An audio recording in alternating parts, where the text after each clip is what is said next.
maal beektaa? Odeeffannoo. Information. Akkaataa caasaa mootummaan waan gaafatan walii galatti akka caasaa gaarii gara waliin beekamu. Keessaa moonii dhaggeeffamu waan adda ta'e waan inni barbaadu.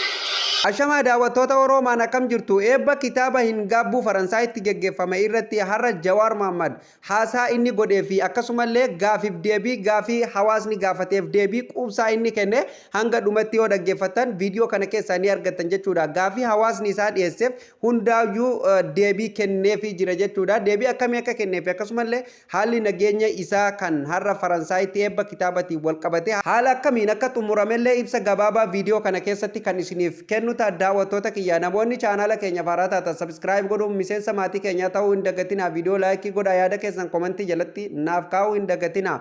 Jawaar Mohammad akkuma beekamu har'a muddee 29 gara Faransaay imaluun jechuudha. Eebba kitaaba hin gaabbu har'a Faransaay keessatti haala bareedan qeerroof qarree Oromoo waliin hawwaniif manguddoowwan Oromoo biyya Faransaay keessa jiraattu waliin haala tasgabbaa ta'ee fi haala hedduu nama gammachiisuun xumuree jira jechuudha.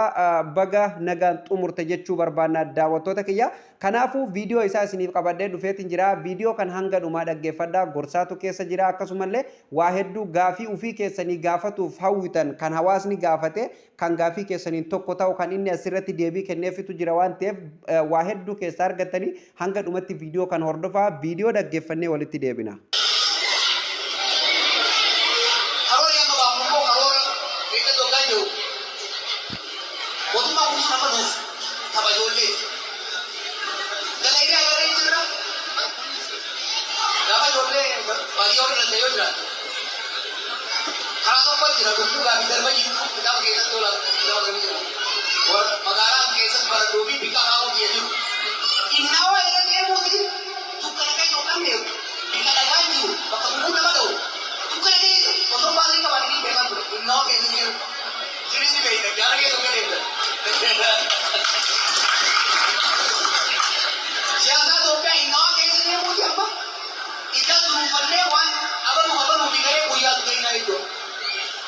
Jadi maduka. Karena majai barat tidak ada kesana kena bar.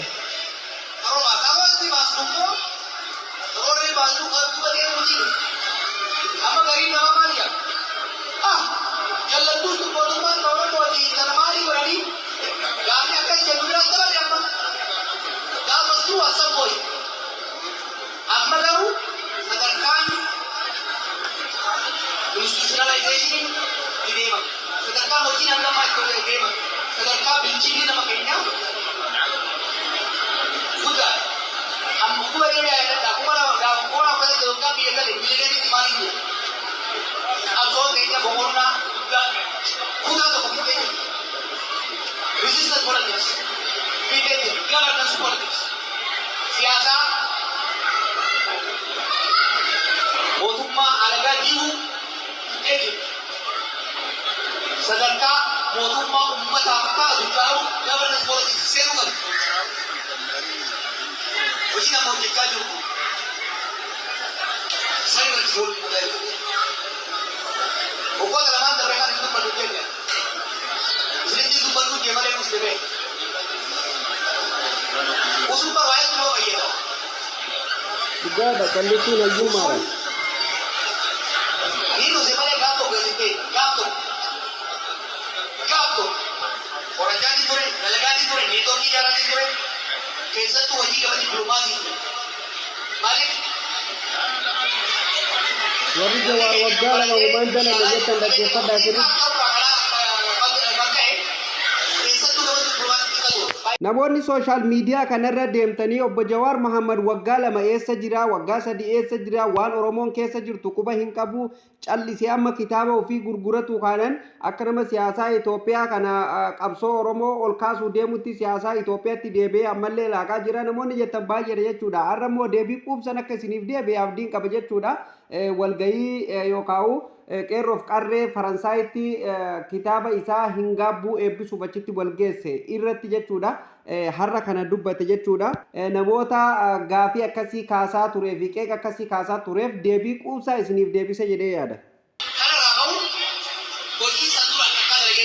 diplomaasii dalagaa qabsan dura. Kanaafuu diplomaasii barsiiseetii mareedhaa keessatti oomiyyaa diplomaasiidhaa kaa'ee waa hedduu jira. Waasiin immoo yoo gurguraa jire arguu keessatti hayyoota hojii fayyadee yeroon haala jireenya jira kophaan jiru. Kophaan jiru. Namni namni yaadu Oromoo hedduu qaba. Yeroo hundaa waan isin yoo weedare gaafa illee gidaa lechi Oromoo booduu deemu tokko baaroo fa'aa hojjetu. Nama bakka inni qabaa kan nama kaayamu. Nama diploomaati yoo qabu haayiskuul dilee. Nam tokko dhibba lama fayyadamu biyya buuti. Torbaatamii shan. Amma keessatti mana gadi. Amma shantama nu jaalatu. Har'a mana harkee isaa namni keenya qabana deemee dhiirri qabu. Dhibbaa namaa jira mana harkee jiru. Kanaaf eegumsi hayyummaa qabaachuun namni keenya dhimma risoorsii keenya bal'ataa deemu kunuunsi shakkisiisi. Dhimma risoorsii bal'ataa deemu wanni na yaadsisu maaliif kwaaliti olaanaa dhimma risoorsii. Wanni zaman mallattoo tokko tole tokko maaliif manni barnootaa eegala. Wanni baate maaliif kwaaliti isaa dhibu zaman kanaa koo dhibu kwaaliti barnootaa gaheedha. Scholarship knowledge production Oromoo koyyaa Oromoo se Itoophiyaas koyyaa deemuu dha irratti dalagamu qaba jechuudha. Naafsumaan isa eegamu maal seena? Maaliif deemuun kitaaba akka dubbatanii fi akka barreessanii barbaadaa wani kitaaba gurbaaree Oromoo osoo gattee barreesse kitaaba shabda jaarsoliin kun waan keessa darba osoo ta'anii barreessanii kitaaba eeguudha. Guyyaa oral society uummata. Kennaa Rabbiin jaarraa 21 keessa uummata Oromootii fi dabaree uummata Itoophiyaa guutuuf Rabbiin kenne keessa yoo taate jechuudha. Hayyoota bara kana keessa jiran keessa sadarkaa tokkoffaarratti kan ilaalamu hayyicha diimaa yookaan Jawaar Siraaj Muhammad jechuudha. Dhugaa dubbatuu fi waa'ee aadaa Oromoo, duudhaa Oromootii fi akkasumallee seenaa Oromoo walumaa galatti kuusaa seenaa Oromooti yoo jedhan jechuudha. Dhugaa Rabbii mamii hin qabu jechuudha. Akkasumallee mataa hayyuu yoo jennellee shakkii takkallee hin qabu. Namoota biralleetti gaafii hin ta'u jechuudha. Firaa miti diinninuu ni beekaa jechuudha. Because arraa otoo mootummaa hin ta'in osoo mootummaa biyya tokko hin ta'in namni akkatti jinni isniin guutuun buqqaatee jala deemtu jechuudha. Jaalalatan rabbumatu namaa kenna. Dabalataan immoo gaafii silaa muummichi ministeeratu osoo gaafatame deebisuu hin dandeenye gaafii dila kana gaafii namoonni adda addaa gaafatan kana hunda tokkoon tokko osoo hin darbin jechuudha. Tokkoon tokko haala kanaan deebii isaanii itti kenna sirreessaa hawaasa isaa gorsaa deemuun dhugaa Rabbii kun kennaa addaati akka kiyyatti kennaa addaati waa barnoota ammayyaaleetii miti kun kennuma addaati. Rabbii jadiinaa duraa nuuf haatissuma jedha waan biraa hin jedhina dhugaa Rabbii. Maaliif jennaan namni akkana darbee Rabbiin jaarraa meeqa keessaa darbee jechuudha. Dhaloota saba tokko Rabbiin kennaaf jechuudha. Oromollee jaarraa 100 fi Oromollee jaarraa 1 fi cinaa waggaa 150 booda Rabbiin hayyicha diimaa bo Jawaar Siraaj Muhammad Oromoo badhaasee jechuudha. Kanaafuu eeggatuu qabnaa jechuudha nama kana. Haala inni itti gaafii uummataa kana deebisu baay'ee kan nama dhibuudha dhugaa Rabbii. Dabalataan immoo warreen kitaaba barreessuu barbaadanillee qeerroof qarree kitaaba barreessuu barbaadanillee kan sodaan onnee isaanii keessa jiru kitaaba barreessuuf beekumsanii qabanii osoo beekumsa qabanu kitaaba barreessuu sodaatanii taa'an jechuudha. Haala kanaan onnee itti godhee akka kitaaba barreessan akka seenaa ofii barreessanii lafa kaayan jechuudha. Sirritti jechuudha. Haasan isaa har'aa kun ni gargaara jedhee amana jechuudha. Hedduu jechi namaa baay'ee wanni tokko beekuu qabdan asirratti osoo achi hin darbine jechuudha. Jechi namaa yookaan jechi hayyuu onnee sitti godha. Akkasumallee iddoo ati jirturraa fuul duratti akkasi tarkaanfachiisu kun shakkii hin qabu wal nama hin gaafachiisu jechuudha. Kanaafuu seenaa ofii barreessaa seenaa keessan barreessaa darbaa jechuun isaa waanuma dhugaatii jechuudha. Kanaaf gorsa qeerroo teenyaa fi qarree teenyaa fi hawwan keenya manguddoo keenyaaf Faransaayitti kenniteef baay'ifnee si galatooffanna.